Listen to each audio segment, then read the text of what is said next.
할렐루야.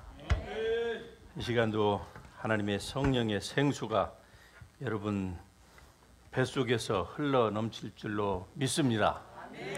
오늘 같이 은혜 나누실 하나님 말씀 고린도 후서 3장 6절의 말씀을 우리 같이 한 목소리로 읽겠습니다. 같이 읽습니다. 그가 또한 우리를 새 언약의 일꾼 되기에 만족하게 하셨으니 율법 조문으로 하지 아니하고 오직 영으로 함이니 율법 조문은 죽이는 것이요 영은 살리는 것이니라. 우리 말씀이 좀 언뜻 보면은 이해하기가 좀 난해합니다. 그래서 다시 한 번만 읽으실까요? 같이 읽습니다. 시작. 그가 또한 우리를 새 언약의 일꾼 되기에 만족하게 하셨으니 율법 조문으로 하지 아니하고 오직 영으로 함이라. 조문은 죽이는 것이요 영은 살리는 것이니라. 아멘. 자리에 앉으십시다. 새 언약의 일꾼에 대하여서 같이 말씀을 나누겠습니다. 새 언약의 일꾼. 하나님께서는 여러분과 저를 새 언약의 일꾼으로 삼으신 줄 믿으시기 바랍니다. 여러분의 자격과 상관없이 예수 그리스도를 구세주로 영접한 하나님의 모든 백성들은 하나님께서 새 언약의 일꾼으로 부르셨다고 하는 사실입니다. 성경에서 구약과 신약에 대하여서 말씀하고 있는 성결 구절들이 적지 않습니다만, 그러나 오늘 이 본문에 나오는 이 고린도후서 3장 6절에 있는 이 한 구절처럼 이 짧은 한 절에서 옛 언약과 새 언약, Old Covenant 그리고 New Covenant, Old Testament, New Testament을 한 절에서 이렇게 아주 클리어하게 말씀하고 있는 구절도 흔치 않습니다. 이 짧은 한 구절에서 어쩌면 이렇게 옛 언약과 새 언약이 무엇인지, 옛 언약에 하는 일이 무엇이고 새 언약이 하는 일이 무엇인지를 말씀하면서, 게다가 이 말씀을 읽는 우리가 어떠한 사명을 받았는지, 우리에게 부여해 주신, 즉 우리를 부르신 하나님의 그 사명, 그 목적까지도 정확하게 이 한 구절에 이렇게 명시하고 있는 구절은 정말로 찾아보기가 힘들 정도입니다. 그래서 이런 구절 정도는 여러분 다 메모라이즈 해야 될 줄로 압니다. 외우라고 하니까 벌써 또 인상이 찌푸러지시는 분들이 또 있으세요. 그런데 다른 많은 구절을 외우면은 그 연계되는 구절들을 같이 외워야만이 신약과 구약을 대조해서 여러분이 누군가에게 또는 자기에게 적용할 때에 설명이 필요할 때에 다른 구절들을 같이 외워야 돼요. 그런데 이 본문 말씀은요, 한 구절에서 그 모든 것들을 우리에게 다 말씀하고 있습니다. 자, 제가 다시 한번 읽으면서 여러분 생각해 보십시다. 그가, 하나님이 또한 우리를 새 언약의 일꾼이 되기에 만족하게 하셨다. 다시 말씀드리면 하나님께서 우리를 새 언약의 일꾼이 되는 자격을 우리에게 주셨다는 말씀입니다. 새 언약의 일꾼 되기에 만족하게 하셨으니, 자격을 주셨으니, 자, 율법 조문으로 하지 아니하고, 즉 새 언약은 문자로 된 것이 아니다 이 말입니다. 율법 조문으로 하지 아니하고, 그 말은 새 언약은 문자로 된 것이 아니라 오직 영으로 함이, 영으로 된 것이다, 그 말씀입니다. 그래서 율법 조문, 즉 문자는 사람을 죽이고 성령은 사람을 살린다. 이 한 구절에서 벌써 오늘 설교의 모든 결론이 다 나왔습니다. 그러므로 이제 여러분은 하산하셔도 될 것 같습니다. 예, 바쁜 일이 있으신 분들은 이제 가셔도 오늘 여러분이 적어도 나오신 모든 수고의 대가는 다 치르셨습니다. 얼마나 기가 막힌 말씀인지 모릅니다. 새 언약, 예, 새 언약에 우리가 일꾼이 되는 자격을 하나님께서 주셨다는 거예요.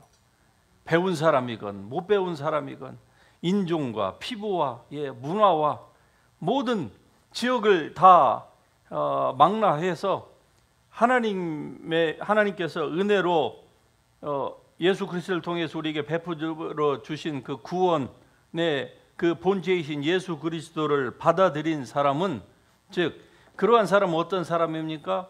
바로 살아난 사람이에요. 예, 왜냐하면 영은 살리는 것이기 때문에 그렇습니다. 그래서 살아난 사람이, 이렇게 살아난 사람은 어떤 사람입니까? 새 언약의 일꾼이 되는 자격을 하나님이 부여해 주신 것입니다. 이런 자격을 주셨다고 해서 모든 사람이 그러면 이러한 일을 합니까? 그것은 또 다른 문제이겠습니다만은, 그러나 문제는 중요한 포인트는 예수 그리스도의 언약 안에, 즉 새 언약 안에 들어온 모든 사람은 하나님께서 이 새 언약의 일꾼이 되는 그 자격을 주셨다고 하는 데에 포인트가 있는 것입니다. 그래서 우리 모두는 다 이 새 언약의 일꾼으로 하나님이 우리를 인쳐 주신 것입니다. 자, 그렇다고 하면 이 일꾼, 이 미니스터라고 하는 이 말이 성경에서 어떤 그 용례로 사용이 됐는가 하는 것들을 우리가 살펴볼 필요가 있겠지요. 미니스터, 우리가 사역한다, 또 목사를 미니스터라 이렇게 얘기를 하죠. 전도사도 사역자들을 미니스터, 여러분도 사역을 하면 여러분들도 미니스터인 거예요. 왜냐하면은 새 언약의 일꾼으로 하나님께서 우리 모두를 부르셨기 때문에, 중요한 것은 일을 안 하기 때문에 미니스터, 일꾼이 못 되는 것이지, 하나님께서 뭐 일을 하면은 일꾼으로 부르신 게 아니에요. 먼저 불러놓고 순종하는 사람은 그 사람에게 합당한 은혜와 능력을 하나님께서 부어 주시는 것입니다. 그러니까 종교가 얘기하고 있는 바와 복음이 말씀하고 있는 바는 완전히 다른 것입니다. 먼저 우리를 불러놓으시고 순종하면은 그 순종에 합당한 어떻습니까? 하나님께서 예비하신 능력까지도 다 하나님이 베풀어 주시는 것입니다. 많은 사람들은 능력을 받아야 일을 한다 그렇게 생각을 하지요. 그러니까 어떻습니까? 나는 사역자로, 미니스터로 하나님께서 부르지 않으셨다 이렇게 생각하는 거예요. 그 생각이 어디에서 나왔을까요? 바로 사단이 심어준 것이고, 종교와 전통이 그렇게 여러분을 일하지 못하도록 가둬놓은 것입니다. 그 생각 속에 갇혀서 대부분의 그리스도인들은 일평생 어떻습니까? 그냥 교회만 나오고 뭐 그냥 기본적인 의무만 하면은 다 했다고 생각을 하면서 일평생 속아서 사는 것이죠. 그래서 하나님의 나라에 갔을 때는요, 아차, 하나님께서 정말로 나를 저 사도 바울처럼, 저 빌리 그레함처럼, 저 조용기 목사처럼 하나님께서 나도 그렇게 부르셨단 말입니까? 그때 가서 그것을 깨달아 본들 아무 소용이 없는 것입니다. 그래서 하나님께서 말씀을 주신 거예요. 할렐루야. 그냥 구전으로만 주신 것이 아니고, 왜? 구전은 변할 수 있거든요. 그렇죠? 구전은 변할 수가 있는 것입니다.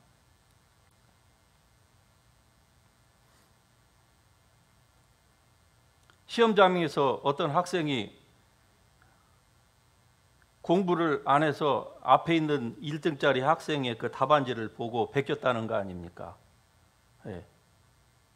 그런데 그 베낀 그 학생의 뒤에 있는 아이가 그것을 또 바뀌고, 뒤에 있는 아이가 또 베꼈어요.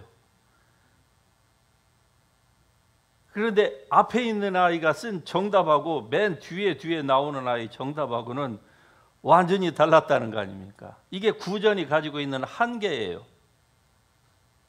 그런데 기록으로 남기면은요, 즉 성경을 하나님께서 우리에게 기록으로 주신 거예요.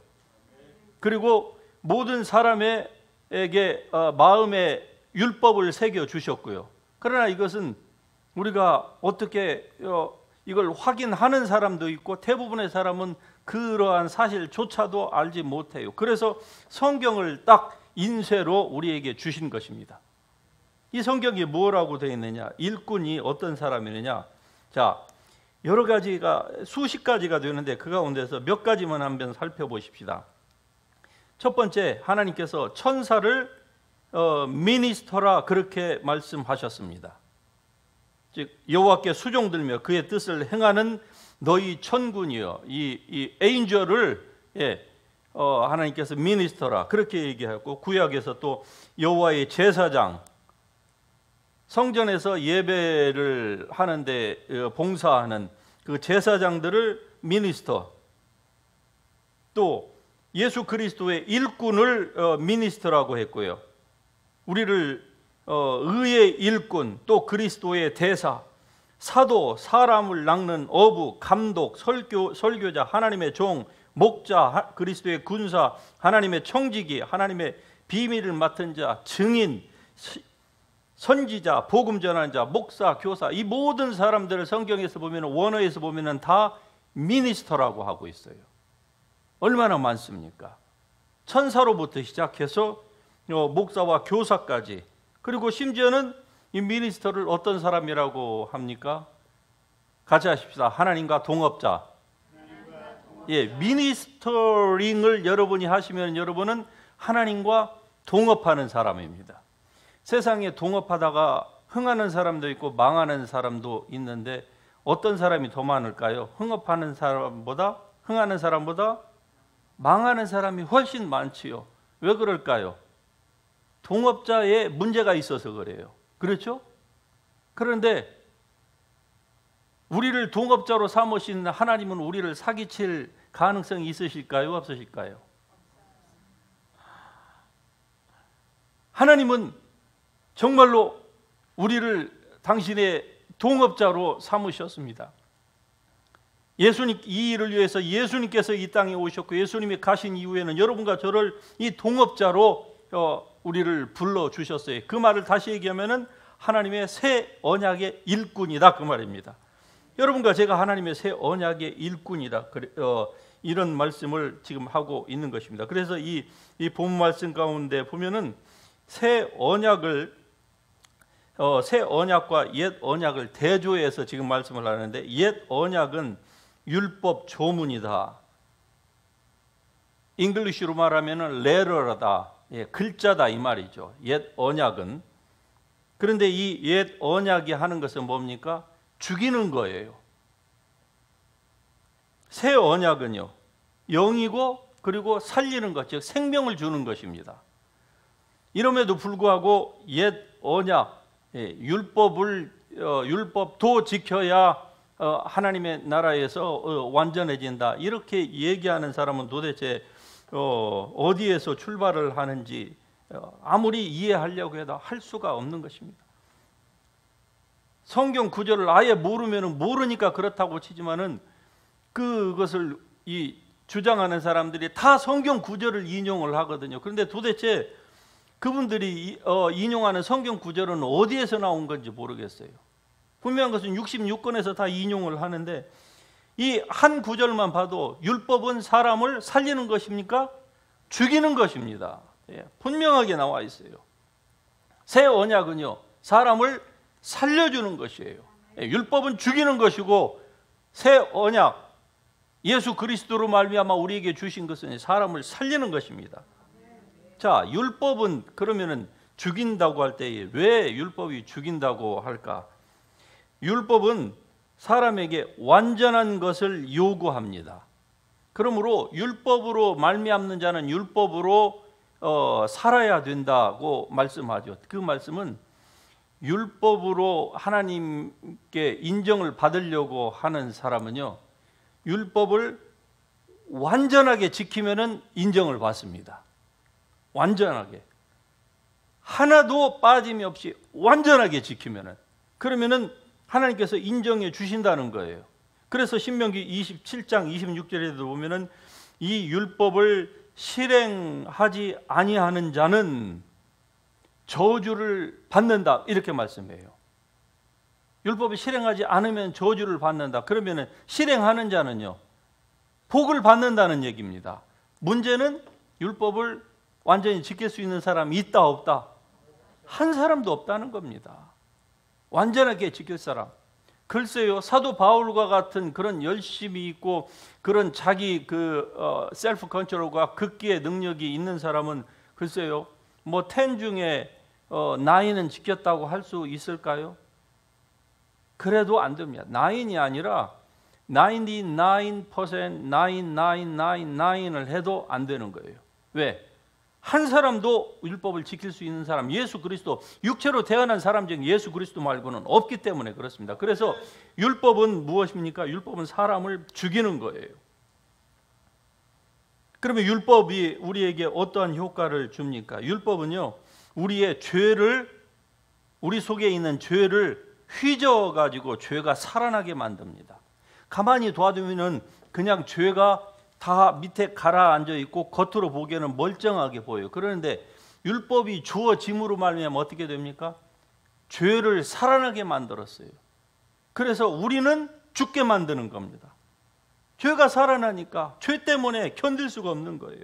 또 죄를 강화시켜 줍니다. 죄의 권능은 율법이라. 율법이 죄를 아주 strengthen, 강화시켜 주는 거고, 또 죄와 진노를 오히려 생산해내는 것이 바로 율법입니다. 그뿐입니까? 우리에게 정죄감을 주지요. 우리로 하여금 오히려 사탄의 다스림 아래 있게 만듭니다. 율법이 우리를 거스리고 불리하게 한다고 분명히 말씀하는 그 구절을 생각해 보면 우리가 알 수가 있습니다. 그리고 우리를 속박 아래 있게 만듭니다. 어떤 속박이냐? 하갈과 같이 우리를 노예로 만드는 겁니다. 갈라디아 4장에서 그 하갈과 그리고 사라를 언급한 이유가 바로 거기에 있습니다. 사라는 자유 있는 여자고 하갈은요 신의 산에 속한 자다 그랬어요. 사라는 예루살렘에 속한 자로서 자유 있는 여자고 하갈은 저 신의 산, 아니 하갈이 신의 산에서 나온 적이 없어요. 그런데 훨씬 그 이전의 사람이죠. 하갈은. 그럼에도 불구하고 어떻습니까? 하갈은 저 신의 산에 속한 자다. 무슨 얘기입니까? 하갈은 종이다 이 말이에요. 그러니까 율법으로 말미암아서 하나님 앞으로 다가가려고 하는 사람은요, 어느 사람을 제외하고 그 사람의 신앙이 오래됐던 목사이건 뭐 신앙에 뭐 얼마나 어떤 삶을 살았든지 간에 율법을 지키려고, 율법을 지켜야 된다, 율법도 지켜야 된다, 율법을 통해서 거룩하게 하지 않으면 하나님께서 우리를 받지 아니하신다라는 이런 등등의 율법을 강조함으로 말미암아 율법도 우리에게 중요하다고 하는 것을 구원의 조건에 있어서 중요한 그 부분을 차지한다고 이렇게 강조하는 사람은요, 스스로를 자유 있는 사라의 그 자손인 것을 부정을 하고 자기가 저 하갈과 같이 노예 출신이라고 하는 것을 자기가 스스로 자인하는 거예요. 즉 자유를 버리고 스스로 노예 상태로 들어가는 것과 똑같다 이 말입니다. 그러니까 어떻게 됩니까? 속박 아래 있게 되는 것이죠. 그래서 이런 분들은요, 겉으로 볼 때는 진정한 자유가 있는 것 같지만 그러나 진정한 자유는 그들 속에서 그 생활을 오래 하면 할수록 어떻습니까?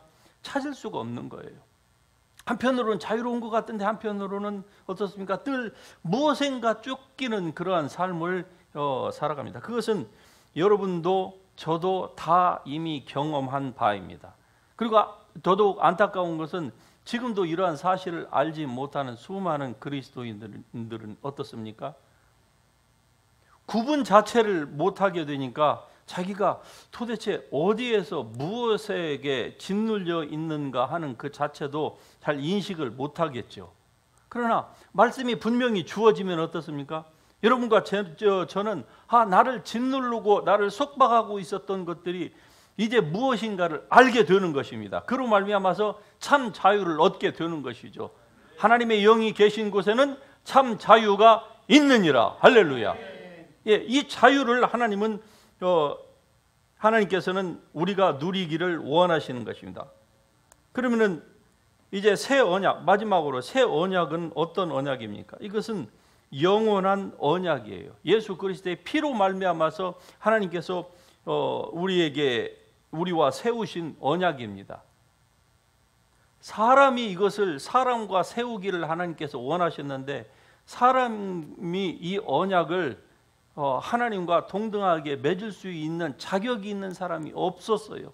그래서 하나님께서 예수 그리스도를 보내실 수밖에 없고, 예수님이 이 땅에 죄가 없으신 분이 죄 있는 육신의 모양으로 이 땅에 임하셔서 영으로는 하나님이지만 그러나 육신으로는 여러분과 저의 똑같은 그러한 연약함을 입고 이 땅에 내려오셔서 우리의 모든 것들을 다 우리가 경험하는 모든 것들을 다 담당하시고, 그분이 경험하시고, 그리고 이 모든 죄의 저주를 한 몸에 짊어지시고 그분이 대신 죽으신 것입니다. 그로 말미암아 여러분과 저에게 이제 새로운 자유를 주신 거예요. 이 자유 안에 들어온 사람은 어떻습니까? 참 자유롭게 인생을 살아가면서 주님과 함께 동행하도록 하나님이 우리를 만드신 것입니다. 그래서 이 새 언약은 영원한 언약이고 또 성령의 직분으로 우리에게 주어졌기에 영광이 있는 것입니다. 즉 상급이 있는 거예요. 반대로 율법을 지켜서 하나님께 그 인정을 받으려고 하는 사람은요, 영광이 없습니다. 미안하지만 영광이 없는 거예요. 만일에 그것이 영광이 있다고 하면 새 언약을 언급할 성경에 언급할 이유가 없겠죠. 옛 언약도 일부 영광이 있다고 하면, 즉 상급이 있다고 하면 그렇지가 않다 이 말입니다. 또 새 언약은요, 죄를 없이 하는 용서를 우리에게 가져다 준 것입니다. 그래서 이 언약 안에 들어온 사람은 모든 죄를, 과거와 현재와 그리고 우리가 아직 가보지도 아니한, 죄를 짓지도 아니한 그 미래의 죄까지도 예수 그리스도 안에서는 하나님이 이 세상을 이처럼 사랑하사 독생자를 주셔서 누구든지 저를 믿는 자는 모든 죄를 다 이미 용서해 주신 것입니다. 하나님은 이미 용서를 하시고 시작하시는 거예요. 우리를 그래서 그렇게 부르신 것입니다. 그래서 여러분과 제가 새 언약의 일꾼이 되도록 하신 것입니다. 중요한 것은 이 새 언약으로 하나님께서 부르셨을 때에 여러분이 어떻게 반응하느냐가 중요한 것이죠. 하나님 앞에 두 손 들고 아멘! 반응하실 수 있길 주의 이름으로 축복합니다. 하나님께서 부르실 때에, 왜? 이건 영광을 가져다 주는 의의 신분증과 똑같습니다. 예수 그리스도의 생명을 가진 사람은 하나님의 나라에 들어갈 수가 있죠. 누구든지. 그러나 하나님의 나라에 들어가서 영광의 직분을 받는 것은 다른 문제입니다. 이 영광은요, 새 언약 하에서 활동했던 사람만이 받을 수 있는 거예요. 여러분, 이 세상이 그냥 막 사건과 사고와 많은 무질서하게 돌아가는 것 같아도요, 세상이 사실은 그렇지 않지요. 특히 우리가 살고 있는 이 미국과 대한민국과 같은 이런 법치국가, 저 공산주의, 사회주의 국가에서는 법치라는 것이 없습니다. 그것은 그 나라에서의 법치는 어떤 법치입니까? 독재자들, 자기네들의 입맛에 맞는 법치만을 얘기하는 것뿐이에요. 자기 편은 법치이고, 그리고 자기들의 말에 해당되지 않는 사람 어떻습니까? 전부 다 무시하고 그냥 인권이고 무엇이고 상관없이 그냥 까뭉개는 것이죠. 우리가 그것을 문재인 정부 지난 5년 동안에 아주 멀리에서 살고 있지만은 우리가 간접 경험을 하지 않았습니까? 그런데 미국과 같은 이런 민주주의 국가는 다른 말로 법치국가라고 합니다. 무슨 얘기입니까? 법을 통해 보이지 아니하는 법이라고 하는 것을 그 테두리가 있어서 그 안에서 사람들이 안전하게 살아가는 거예요. 법을 잘 지키는 사람은 어떻습니까? 예, 안전하게 살아가요. 그런데 지키지 않으면은요, 그 법이라고 하는 보이지 아니하는 그 잣대가 와서 딱 재가지고 그 사람을 갖다가 평생 감옥에 갖다 넣든지 아니면은 그에 합당하는 어떤 그 파인을 때리든지, 그래서 그들로 하여금 어떻습니까? 두려워하게 만드는 것이죠. 이게 법치국가의 좋은 장점이 아니겠습니까? 그런데 제가 말씀드리고자 하는 것은 하나님의 나라도 법칙으로 간다 이 말입니다. 하나님은 누가 저 사람은 체구가 좀 근사하고 얼굴이 좀 괜찮아 보이니까 괜히 받은 거 없어도 하나님이 이뻐하시고, 저기는 아무리 생각해도 뭘 가져온다 해도 저건 얼굴 생김새부터가 벌써 마음에 안 들어. 그러니까 하나님이 쟤는 좀 가까이 오지 못하게 막고, 만일에 이렇다고 하면 이건 법칙이 아닌 거예요. 이건 독재자인 거예요. 그러나 하나님의 나라는 그렇게 운영되지 않습니다.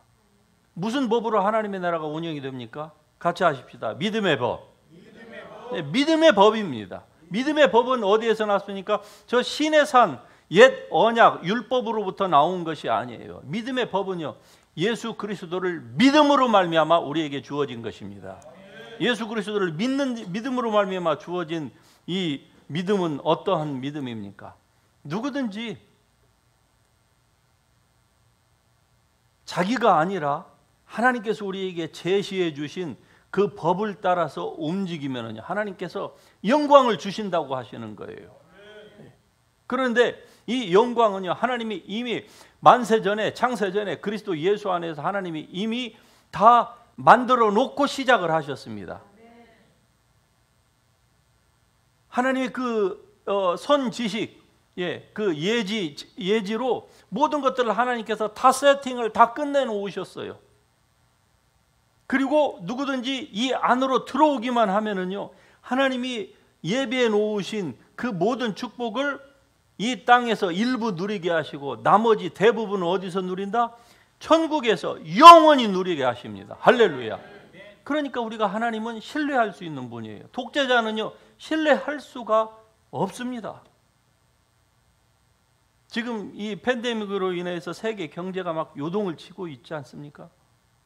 그런데 예를 들면 저 중국이나 비엔남 같은 나라에서 한국 사람들, 한국 기업들이 그렇게 많은 기업들이 들어갔다가 지금 빠져나오고 있는 이유가 뭡니까? 이미 그 썰물을 탔습니다.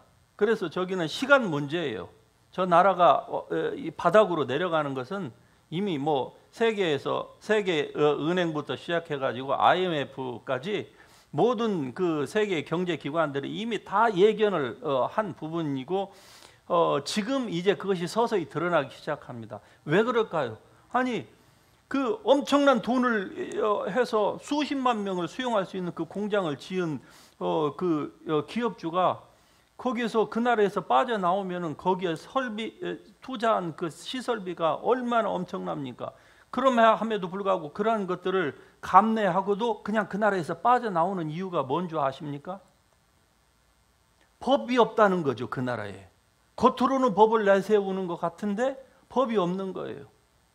자기네들에 맞게 뭐 세금도 감면한다고 했다가 좀 기분 나쁘면 그런 거 없던 걸로 하자고 하고 등등 이렇게 하다 보니까 도대체 믿을 수가 없다는 것이죠. 그래서 인건비가 좀 더 많이 드는, 법이 제대로 잘 집행이 되는 미국이나 한국이나 또는 사회주의나 공산주의가 지배하는 그 이념이 지배하지 않는 다른 나라로 가겠다는 거 아닙니까? 제가 여러분에게 말씀드리고자 하는 것은 하나님 나라의 운영 원리에 대해서 지금 말씀을 드리고 있는 것입니다. 하나님의 나라는요, 법에 의해서 움직여요. 그 법이 어떤 법입니까? 믿음의 법입니다. 믿음의 법은 예수 그리스도로 말미암아서 하나님께서 우리에게 베풀어 주신 것이고, 누구든지 이 믿음 안으로 들어온 사람은요, 우리가 인생을 신뢰할 수 있을 만큼 살아갈 수 있는 거예요. 왜? 하나님이 He is so faithful. 할렐루야. 예. 신실하시고 신실하신 하나님. 예. 회전하는 그림자도 없고 변하지 아니하시고, 예. 조변 섞게 하지 아니하시는 하나님. 자기 마음대로 오늘 이랬다가 기분에 따라서 그냥 왔다 갔다 그 플럭추에이팅 하는 그러한 어떤 그 법을 가지고 우리에게 적용시키는 것이 아니라 영원하신 법, 예, 절대로 변하지 않는 법. 하늘에 1월 정신이 떨어질지라도 하나님의 말씀은 그 점 하나까지도 절대로 변치 아니하는 이 법을 제정하신 그분이 여러분과 저의 아버지이십니다. 할렐루야. 이 하나님께 오늘 저녁에 우리가 기도할 때도 믿음으로 나아갈 수 있는 거예요. 우리가 부족합니다. 그렇죠. 과거에 살아온 모든 환경들이 다 틀리고 백그라운드가 틀리고 가지고 있는 그 정도가 다 다를 거예요. 그래도 상관없습니다. 누구든지 주님 앞으로 나아오는 자는 하나님께서 받아주신다 이 말입니다. 하나님은 기분에 따라서 그렇게 움직이시는 분이 아니고 당신이 만들어 오신 하나님의 법칙에 따라서 움직이십니다. 그러므로 이 말은 하나님에게도 적용이 되지만 우리에게도 적용이 되는 거예요. 다시 말씀드리면 우리가 기분으로 하나님 앞에 기분이 좀 나빠서 그렇다고 해서 하나님께서 안 받아주신다거나, 우리가 기분이 좋으면 하나님이 받아주신다거나, 그렇게 한다고 하면 그건 법이 아니겠죠. 하나님 편에서도 마찬가지입니다. 우리를 대하실 때에 하나님 개인의 그 기분에 의해서 우리를 대하시는 것이 아니고 하나님의 그 신실하심을 따라서 당신이 만드시 놓으신 그 법칙을 따라서 하나님께서 우리를 대하시는 거예요. 그러니까 예수 그리스도께서 우리를 위하여 저주를 받은 바 되셨습니다. 그러므로 어느 누구도 그리스도 예수 안에 들어온 자에게는 저주가 없습니다. 아무도 저주가 없는 거예요. 예. 이 사실을 믿고 주님 앞에 접근하는 자는 주님께서 두 팔을 벌려서 받아주십니다. 오늘 저녁도 그러한 축복의 밤이 될 수 있기를 주의 이름으로 축복합니다. 예. 왜? 우리에게 더 좋은 언약을 주셨기 때문에 그래요. 그래서 결론적으로 오늘 우리가 살펴본 이 한 절의 이 말씀, 새 언약의 일꾼으로 우리에게 자격을 주셨는데, 이 새 언약은 문자로 된 것이 아니라 영으로 된 것입니다. 왜냐하면 율법 조문, 예, 구약의 언약, 그 Old Testament, Old Covenant는요 사람을 죽이는 거예요. 그러니까 율법을 지키려고 하는 사람은요 사실은 그의 삶 가운데에 이 죽음의 그림자를 스스로 드리우면서 사는 사람입니다. 그러나 영은, 성령으로 말미암아서 우리에게 주신 이 새 언약은 우리를 살리는 것입니다. 우리에게 참 자유를 주고 기쁨과 행복과 그리고 하늘의 평강을 우리에게 주시기 때문에 중요한 것은 이 언약을 여러분이 먼저 누리시고, 그리고 이 언약의 일꾼자가 미니스터가 되셔서 여러분 주위에 지금도 얼마나 많은 사람들이 억눌려 있습니까? 이런 사람들을 여러분이 자유롭게 해줄 수 있는 그런 하나님의 미니스터들이 될 수 있길 주의 이름으로 축복합니다. 살려주는요, 생명을 주는 여러분이 될 수 있기를 주의 이름으로 축복합니다. 하나님이 기뻐하십니다. 이것 때문에 하나님께서 오늘도 우리에게 성령을 보내주셨고 여러분과 저에게 이 밤에도 은혜를 주십니다. 하나님의 보좌 앞으로 나아가는데 아무 문제가 없어요. 예. 부족합니까? 주님의 보좌 앞으로 담대히 나아갈 수 있기를 바랍니다. 하나님과의 막힌 것이 있다고 생각합니까? 아니, 하나님 편에서는 막힌 것이 없다니까요. 그러나 우리가 죄를 지었으면은 나의 지은 죄 때문에 나의 양심이 나를 고발하는 것이고, 그리고 그것을 기화로 말미암아서 이 사단이 우리를 정죄하는 겁니다. 그래서 빨리 회개하시고, 그리고 다시는 그 같은 죄를 고범죄, 자범죄를 짓지 아니하도록 우리가 깨어서 기도하고 의를 행하고 하는 이런 삶을 살아가면 하나님이 정말로 우리를 새 언약의 일꾼 되기에 부족함이 없도록 은혜와 능력까지 베풀어 주시는 줄 믿습니다. 할렐루야. 우리 같이 일어나셔서 새 언약의 일꾼다우게 오늘 우리에게 주신 이 언약의 이 말씀 붙들고 같이 기도하십시다. 우리